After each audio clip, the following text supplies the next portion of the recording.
Last night I made a very big mistake. I decided not to go through with my stretching routine before I played basketball. And you know what it got me? It got me knee soreness, and I'm not able to play for like a good day or two now because I can't do athletic things with this knee anymore. It hurts so bad. But that's what I'm here to talk about, how to prevent things like this and why you should implement a stretching routine before you play basketball instead of just going out there and hooping, you know. So, a lot of people don't stretch before they play basketball, and it's wild to me because I do afterwards. They're always like, I'm so sore from playing basketball. You know, my knees all jacked up, and my quad it hurts. You know, I'm always running and jumping. It just hurts on my ankle. You know, that could easily be prevented with a simple stretching routine that I can not, and I'm here to provide you with one. This is what I do before I play basketball, like seriously. Like say I'm going into a game or intense practice, you know. And this is how I avoid soreness in everywhere in my body. So we can start with just a simple, you know, just lean on the wall, grab your left one. These are all for about 5 to 10 seconds. 1, 2, 3, 4, 5, 6, 7, 8, 9, 10.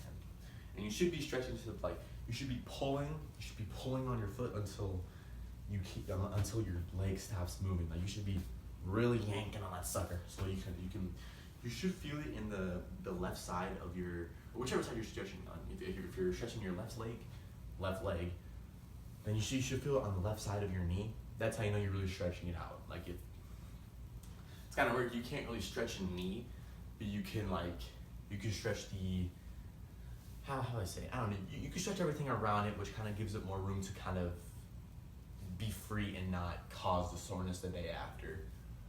So same thing with the other leg. Stretch 1, 2, 3, 4, 5, 6, 7, 8, 9, 10. That's the knees. But I'm done with the knees. Obviously, knees are probably it's the knees and the ankles are probably the most important part to a basketball player, like of a body to a basketball player. Like if you're trying to stay healthy, you got to make sure you keep those things fresh, you know. And what I like to do after is I like to do a simple quad stretch, which if you do the stretch hard enough, you can actually get some nice like knee stretches in there as well. So we can start right side. So like this, you should be leaning forward and leaning like all the way back with this back leg, so you're actually stretching the part that you're trying to stretch. So I do that for about 10 seconds. Just set it to 10 seconds there. 1, 2, 3, 4, 5, 6, 7, 8, 9, 10. You know, just kind of really crank on that. Like obviously don't do it to where it like really hurts, but if it hurts a little bit, it's good because that means you're stretching it. It's working. Now after that, I like to get into some just ankle mobility type thing. Like I don't know if you can see it, but I kind of just roll my ankle around on the ground. Just kind of have a little a center. I'll see. I'll just take you with me. So just kind of just roll it around, really get in there, seriously roll it. It should be hurting when you do this. But promise me it's worth it. You just be doing that.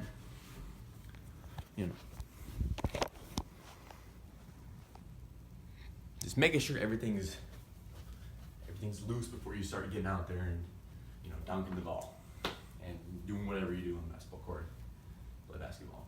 So it's not done. That's not it. Obviously that wasn't enough touches. So what I have to do after that is get in some hips. Hips are very important too. Hips allow you to are what allow you to be explosive in the game of basketball. Like if you're going on a dribble drive, your hips are what allow you to if you don't have strong hips, you're not going to be very fast or explosive whatsoever. So I like to kind of just stretch out the middle, the back part of your hip, just kind of right here. This stretch kind of just kind of pull it both up about 5, 3, 2, 1. About 5 seconds because that's That's a pretty tough stretch to do without it not hurting. So then after that, we just do the other leg. 1, 2, 3, 4, 5, 6, 7, 8, whatever. Do that. And then you can kind of get to the side of it. You know, you can stretch multiple parts of the hip with one stretch. Kind of just bring it and just pull it to the side here. You lean up against the wall. That's what I do a lot. Stretch that side. Stretch that side. You know, there's obviously a clear difference. With this one, you're holding like this, pulling it up. With this one, you're holding it from the side and pushing it to the side. And then the last variation of that is you kind of just lean up against the wall and just kind of swing that leg, like really, really swing it, you know? You'll see a lot of NBA players do that one. Another one I like to do, stretch I like to do because my calves get really tight a lot of the times, and it doesn't allow me to do what I want. So what I like to do is kind of just lean against the wall, put my, I don't know if you can't see it. Okay, just like this. So just whichever one you're stretching, put that one back, put the opposite leg forward, and just, you know, kind of, you know, it should be, your leg should be at, I don't know what kind of angle that is, 45-degree angle-ish. Yeah, that's the goal here. You should be feeling like a lot of pulling on the calf that you're stretching. Like you should be leaning, and then just letting it rest until because your ankle should be above the floor. Once you have it like stretch out all the way, your ankle will eventually touch the floor. Just give it a second. There, yeah. It's fully stretched out. You don't want to, you know, pull a calf muscle. That really hurts. I've done that before.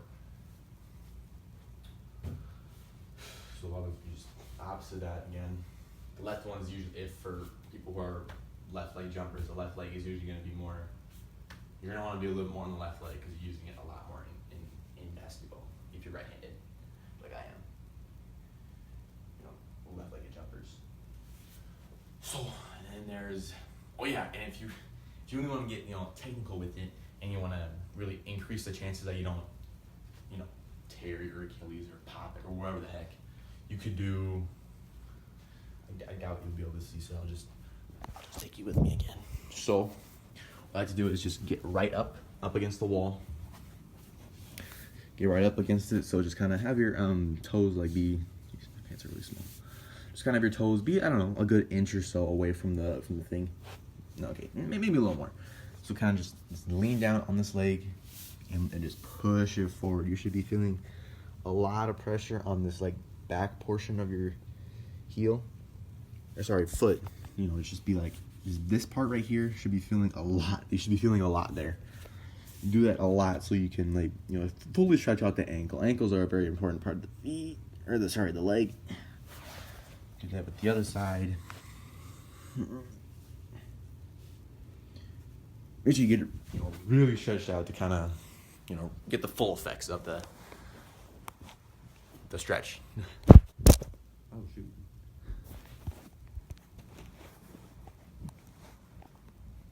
Okay. And then I have one more I like to do for the legs. Oh, I have a couple more I like to do. So I completely skipped over hamstrings. So hamstrings, also very important. You don't want to pull a hamstring. You could be out for multiple weeks after that. Like you down basketball for a little bit if you pull a hamstring. So I do, you know, you can maybe against the wall, it doesn't matter. But I kind of like to do this. I do it without the wall, so that I can balance myself a little more, get calibrated, you know. So you kind of just take the foot you're stretching on, the left foot you're stretching on. Your other foot should be pointed straight out. I don't think I'm gonna have enough room for this, but kind of just lean forward and, you know, try and touch the ground or the toes with this. You know, just kind of keep the leg that you're leaning over straight. Obviously, if you want to stretch the hamstring, just kind of, you know, a couple times. You know, get that fully stretched out. You should be able to feel it if you're doing it correctly. Other leg. Yeah, and then this is like a double stretch. It stretches two parts. This stretches your hamstrings and your hips. If you kind of just put both your legs together and kind of just 1, 2, 3, 4, just do that a bunch. That really helps out. So that's I don't know how many stretches that is. That's, and I'll put it all in the description anyway.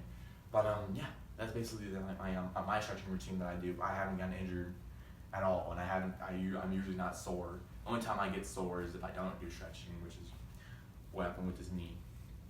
So it's kind of my excuse as to why there probably won't be. If my knee isn't feeling good tomorrow, that I probably won't have a shoot around or a shooting workout video out tomorrow. I probably will the day after though, most likely. We'll see though. Depends on how I feel. But yeah, stretching is every single basketball player at the high level stretches. Stretching is very important, especially if you want to be good. And for some people who don't like, I've met some people that they don't like stretching standing up. I don't know, they're weird. But you can pretty much do a good deal of these like sitting down. But I also have some extra ones that you can do while you're sitting down. And I might as well just show you those ones as well. So you have the one where you just kind of this, just touch each and every. You just touch your toes. You can go in the middle even. Do that a bunch. This I don't really know what muscle stretches. Oh yeah, your hips here. This is a really good one to stretch your hips. So just lay down flat on your back. And just bring your knee up. Really far up. Like really tug on it. And kind of like bring it to the side also, so you can, get that full stretchage out. But yeah, another one I like to do is kind of just like flatten your stomach, and you can, opposite. Which one is that? That's my right one. So right, opposite, and kind of just pull forward. This one's really good for the knees. And kind of just get ready for playing basketball. You do that probably about 10 seconds each for those. So, but yeah, that's basically it. So yeah, that's all the stretches that you need to stay healthy during the season. No one wants to get hurt. Jeez, it was great. No one wants to get hurt. I've never been hurt. I've never gotten hurt like bad in games because I stretch. You would think because I'm pretty lanky. I'm very skinny. I'm a very skinny guy. You would think I get injured a lot. No, it's because I haven't. It's because I stretch. That stretching routine I do every single time before a game. I just didn't do it before like a practice because I'm an idiot. I don't know. I didn't do it. I wanted to just get out there. And it, caused a knee soreness. And because of that, I'm not going to be able to upload for a little bit. I'm gonna upload, but I'm not going to be uploading like shoot rounds, shooting workouts like that for a little bit because I'm hurt, and it hurts to walk, and it hurts to run, and it hurts to jump. That's not good. But yeah, just some stretches that you should probably implement into if you already have a stretching workout. If you already have a stretching workout, you probably implement some of these into that. Or if you don't have one, you just copy mine exactly. If you don't remember every single stretch that I showed you in the video, it doesn't matter. I know a lot of people don't like to rewind and write down whatever. I'll have every single stretch in the description of the video. And another thing is, if you don't, if you should probably exercise the areas of your body that are weak, like especially the ankles. Ankles are a killer for a lot of people. If your ankles aren't strong, you're probably gonna roll them a lot, or you're not gonna land on them properly, and hurt yourself. Probably exercise. Video idea. I'm gonna do that. I'm gonna make a video for exercises that you should do for injury-prone areas of the body, so you don't have to Google them. You just come here. I'm so smart. Okay, well that's